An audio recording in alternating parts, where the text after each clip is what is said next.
knowledge and being. Someone said recently at a group that the work teaching that knowledge and being are different is very difficult to understand. Now the work teaches that understanding is the most powerful force we can create in ourselves.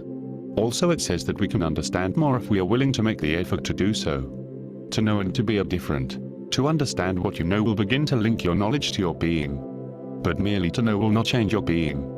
To change your being, it is necessary to receive new knowledge, such as being told that you are asleep and cannot do because you are not one enduring permanent I, but many shifting I, which all have their own will at the time and make you act according to their own temporary will. So you say and do all sorts of silly things because these I with their own will have got charge of you for the moment. Yet at the time you think you have a real I and a real will. This is your illusion of being always conscious in everything you do or say. You think that I does, whereas it does, namely, this machinery of I that you take as yourself. All these illusions must be destroyed, however much your false personality suffers, because the work is to overcome illusions about yourself such as I am very kind-hearted, I only wish well to everybody, and especially the idea that you're a good man or a good woman. The beginning of overcoming illusions about yourself is by seeing that you think you are good, always wishing well, without observing that you probably also hate and wish evil even towards the same person. You may be perfectly certain that if you're identified with your false personality you think you are kind and generous. That is, you have a picture. So to overcome this illusion, you have to see that, in practice, you are nothing like this. Your illusion of being always conscious must be destroyed, however much your false personality suffers. This, indeed, is useful suffering and leads you to inner change.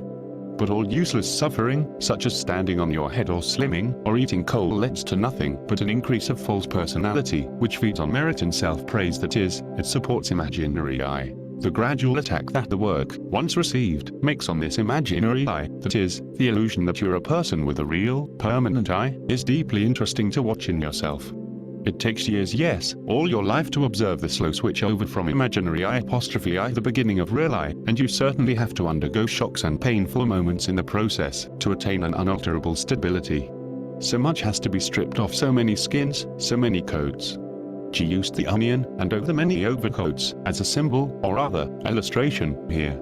Some of these skins or coats belong to one center, others to another, but they are all subservient to the cruel Lord, as it is called in the Old Testament, Issa-ikisix, namely, false personality that makes your life miserable and unhappy because it is not you, and causes you to feel hurt and is so full of sharp thorns. To return to the original statement, namely, that it is difficult to see the difference between knowledge and being, let me ask you this question. Do you be what you know? Suppose we are speaking in ordinary life language and have been lucky enough to have received some good education. Let us also suppose that we are at the level of good householder, that we are relatively responsible people, and realize that we have to take some share in life and play a part in it, instead of thinking we should be helped over every stile and commiserated with upon every little setback. Now if we are not the tramps or lunatics that the work speaks of when it refers to people who are not at the level of good householder, then we have some slight knowledge that we must not do certain things that will hurt or at least incommode other people. We realize that to kiss your grandmama is not quite right, and so on. Also we realize that to lift a few silk or satin underclothes off the counter is again not quite right, so we have a certain life knowledge acquired from patient parents and teachers. Yes, but can we be this knowledge? In a way, yes, but if life standards vanished, would we? Possibly we might. But in this case, your being is a life being and not a work being. Now, to come to the knowledge of the work and change of one's life being. Knowledge of this work, such as that we are negative and must struggle to the end of our lives not to fall into the open hellmouth of negative emotions, I say, knowledge of this work is clearly one thing and life does not teach this special knowledge. But your being will not change as long as the knowledge of the work lies simply in your memory. This knowledge must be understood before we can be what we know. For example, no one can ever remember himself unless he understands, through self-observation, that he is asleep. To try to self-remember without understanding that one is asleep is useless. It is only by applying the work to oneself in one's own particular case that one can realize what self-remembering is. If you do not know what it is to observe you are asleep, how can you remember yourself? In this connection I will add something.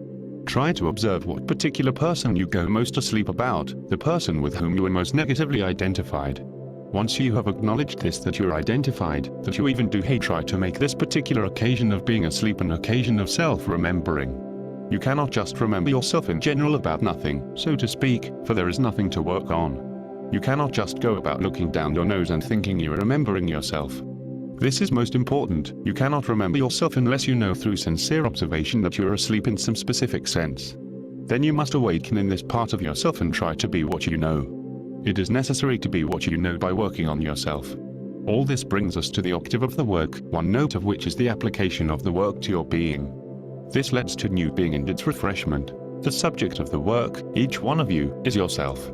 So, unless you observe yourself, there is nothing to work on. The link between the work taught on the blackboard and your being is self-observation, without which you can never join the knowledge of the work to your being and be it.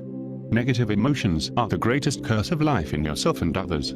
Humanity is governed by them. Observation and separation are necessary all your life. Yes, but can you be the work?